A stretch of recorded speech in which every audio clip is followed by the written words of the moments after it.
So I'm not a huge fan of the quartering, but stuff like this is the reason that I follow him because I tried to find this on YouTube. I looked up everything I possibly could, all the keywords couldn't. I managed to find it in the top stories of Google, but all it was the FCC commissioner talking about it. I couldn't actually find anything to read. I watched a little bit of the quartering talking about it, and he had the actual rulings and whatnot. So I'm gonna see what that's all about. The internet. If you've been following me or my live stream, I've been battling with high speed internet for going on a year and a half now. And hopefully this Friday, I will finally have high speed internet that is reliable enough to stream in 1080p for my daily live show on Rumble, which, if you're not watching, you absolutely should. We're doing 10K in giveaways, including gaming Um, computer, all the stuff you see behind me. This whole month, gate this winners is him every single talking about his live guest. streams But on anyway, Rumble. this week, effective control of all President Biden's plan to give the administrative state effective control of all internet services and infrastructure. And when you look at, these bills are designed to be extremely difficult to follow, and in the stuff that they have in this is literally they have diversity, equity, and inclusion in internet now. The internet is getting woke. The pipeline, the bandwidth is getting woke. They want control over everything. If you look at some of the quote tweets, Yeah, Big Brother's really coming after us. Like, what are we gonna do about this one? Because even Republicans, they're not gonna try and change this because they're not online. you think we've been censored before. Look at what's coming. This takeover of the Talking about the old Republicans that are in the office positions, they're not on the internet. They might have somebody posting on Twitter for them. internet by the Biden administration is a big freaking deal. No one is talking about this. So yeah, I agree. That's why I was like, I need to talk about this. One of you gave me this story on Twitter, and it's a big deal. The FCC is claiming the power to control every aspect of broadband infrastructure and the industry itself. It's nuts, and this is all in the name of equity and inclusion. I mean, this is In equity and inclusion. Inclusion for who? I'm pretty sure everybody is online. I don't know anybody who's not online unless they're offline by choice. this is absolutely insane, and I apologize if we get in the weeds here, but I'm gonna try to keep it like not too boring. Here's the thing: Biden rules will give the federal government a roving mandate to micromanage nearly every aspect of how the internet functions. Quote, for example, how ISPs allocate capital, where they build, services that you can even purchase, profits, how they market and advertise, discounts and promotion codes, all of that kind of stuff in the name of equity. It's all buried in here. You can see this, Democrats have been charged with FCC and administrative agencies in DC for approaching 12 out of the last 16 years. They've had the opportunity over that stretch of a time to put in place nearly any federal telecom policy of their choosing. In fact, the federal government has allocated hundreds of billions of tax dollars for the purposes of ending the digital divide, while Democrats have run their And who's in charge of this? Who's attempting to put a stop to the digital divide? Is it the people that have been actively dividing us? Biden's behind this? Yeah, it says President Biden's plan. He's the one who was saying that 50% of the country are part of a cult terrorist group. Oh, that's just absolutely ridiculous, man. administrative state. After all that time and all that spending, the Biden administration has concluded that the Democrats' policies are in fact not working. I mean, last month, President Biden gave the FCC its marching orders. President Biden called on the FCC to implement the one-page section of 2021's Infrastructure Investment and Job Act by adopting new rules of breathtaking scope, all in the name of digital equity. For the first time ever, those rules would give the government a roving mandate to micromanage nearly every single aspect of how the internet functions, from how ISPs allocate their capital to where they build to the services consumers can purchase, from the profits that ISPs can realize to how they market and advertise services. This is centralizing everything. Congress has never contemplated the sweeping regulatory regime that President Biden asked the FCC to adopt, let alone authorize the agency to implement it. Nonetheless, Congress will vote next No, the commission, not Congress, the commission. week, November 15th, to put President Biden's plan in place. I mean, this is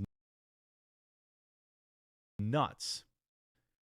And if you actually dig down into this, they're literally talking about you have to prioritize, diverse communities for running your internet through and all this stuff. Look, I live out in the rural country and I had to pay 23,000 US American dollars to have a cable run up my long driveway.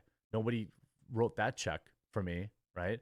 I don't know exactly who is getting this money, but you see, don't take our word for it. The text of the order expressly provides that the FCC would empowered for the first time to regulate each and every ISP's, quote, network infrastructure, deployment, network reliability, network upgrades, network maintenance, consumer premises equipment. This guy is not very good at reading. Customer premises equipment and installation. And installation. Also, speeds, capacities, latency, data caps, throttling, pricing, promotional rates, imposition of late fees, opportunity for equipment rental, installation time, contract renewal terms. So the government would have control over all of this, oversight over all of it. Mandatory arbitration clauses. So we're just getting our internet from the government now. That's what basically this is gonna be. Like, government provides us our internet. It's not good. When the government takes control of anything, it's not good. Pricing, deposits, discounts, consumer service, all this stuff. And it's like, it's all happening while we're all staring at what's going on over in the sandbox too, right? All going on over in the sandbox under the name, under the guise of wokeness. If you actually dig into this stuff and you dig into the actual order in and of itself,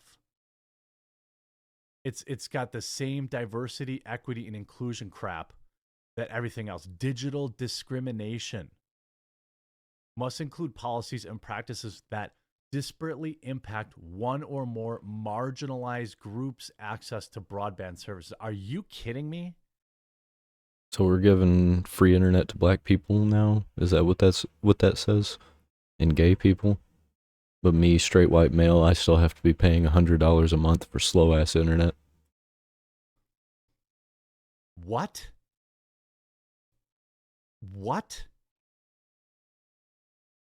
This is what our government has been doing. You see, digital discrimination of access must include policies and practices that disparately impact one or more marginalized groups' access to broadband services. Now they're saying, oh, people shouldn't have to drive to the McDonald's so their kids can get internet. Where is this even happening? Are you telling me there isn't high-speed internet in? Have you ever used a government-issued phone? Like one of those free phones? They're absolute garbage, and they track you. This isn't good. Don't get the government's internet. I will get Starlink if I hear that my internet was taken over by the government, because right now we're local. Downtown Chicago? I don't believe you. Where are people driving to the McDonald's to get broadband internet? Yeah, and they're talking about in these cities where there's already free Wi-Fi everywhere. You walk outside your door, you got free Wi-Fi. Apartment building you live in, you got free Wi-Fi. People who live in the houses, man, they might not get free Wi-Fi, but they live in houses. They can just go get Wi-Fi. This is egregious and like over the line. Everything they do is just over the line. I'm not saying it doesn't happen, but I'd like to know where this is happening and how it has marginalized groups, right? When they're talking about marginalized groups, they're not talking about poor whites down south who can't get broadband internet. They're not talking about white boys like me that chose to live out in the middle of nowhere. They're talking about, LGBTQ people, people of color. LGBTQ people live in San Francisco. I'm pretty sure they have high-speed internet there. While disparities in service could result from intentional discriminatory treatment based on the state statute's protected characteristics, what?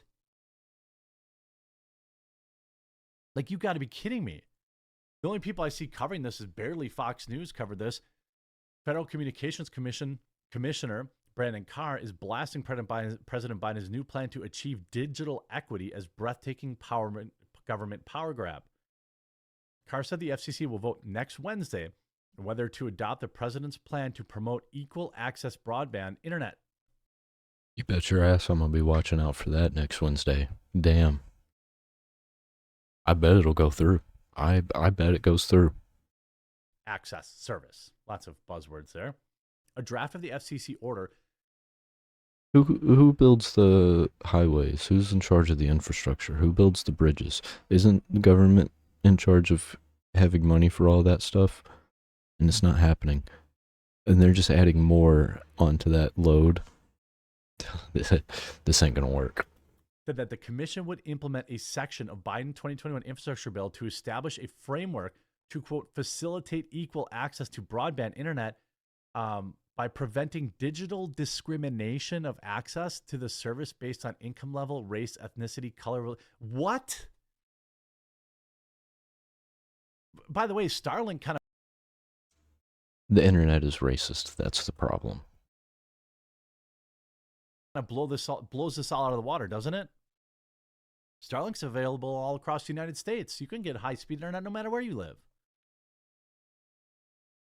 Carr said he opposes the order, which he said gives the administrative state effective control of all internet services and infrastructure. Now, that may be an oversell, but why do they have any part of this at all? President Biden, so the White House responds by saying, quote, President Biden believes no parent should have to drive to McDonald's parking lot so the kid can do their homework online, Patterson said. That's why he worked with Democrats and Republicans alike to pass the bipartisan infrastructure law to ensure every American has access to affordable... Or how about we just don't have homework online? That's stupid. That's so stupid. reliable high-speed internet access. Or, don't have homework. I'm sure giving the government control over our internet couldn't possibly backfire. I mean, are you joking with this? I actually understand certain situations where you might, especially with like monopolies, right? When you live in a state, you don't have a lot of options in terms of like who provides your power, who provides your sewer and water, who provides your natural gas, your propane, right? There are like effective monopolies when it comes to that kind of stuff. Because that's just the truth of it. You can see it's simple. You order broadband through your local provider via cable, fiber, etc. They send you a bill every month and you pay that. Or is digital equity for people in rural communities that don't have cost-effective access somehow? I doubt it. Of course it isn't for people in rural communities. We're not a marginalized group. I don't even understand. Remember, folks, anything the government has power to give you is something they can take away from you. This is especially dangerous when they position themselves as to be the only source for whatever they're providing. We have socialists in power, they're taking over through the executive branch mandates, not through Congress. I understand, let's say you only have one high-speed internet provider in the area and they're price gouging people and there's no remediation for that. Yeah, but then the government comes in and promises that they're not going to do that. And then they end up doing the exact same thing and saying, well, we have to cover the costs. There's no push. And then they pay the employees like $200,000 a year to work for them, even though they just sit there. Pushback for that. But I would think that Starlink, for one, offers, it's $120 a month. So I don't think it's necessarily cost effective for all people, but it's there. Bro, I'm going to end up getting Starlink if this shit goes down because, that's just $20 more a month than I'm paying. It's an option for people. There are other options, like many small cities have Wi-Fi available, that Wi-Fi high speed, things of that nature that you can connect to, all that kind of stuff. Evidently Biden doesn't care about Americans having access to affordable gas, groceries, and the means to heat their homes, but he wants the taxpayers to foot the bill for everyone's internet service. To me, this seems like a completely unnecessary power grab, and not enough people are talking about. Not enough people are talking about this at all. And I hope that you'll share this video. I hope that it made sense, and I hope you'll keep that in mind next time you go out and vote. We'll talk to you again real soon. There's bad move after bad move. And nothing's gonna get done about it, I don't think. I think it's gonna go through. And we're all just gonna have to live with it. Because what are we gonna do? Fight the government?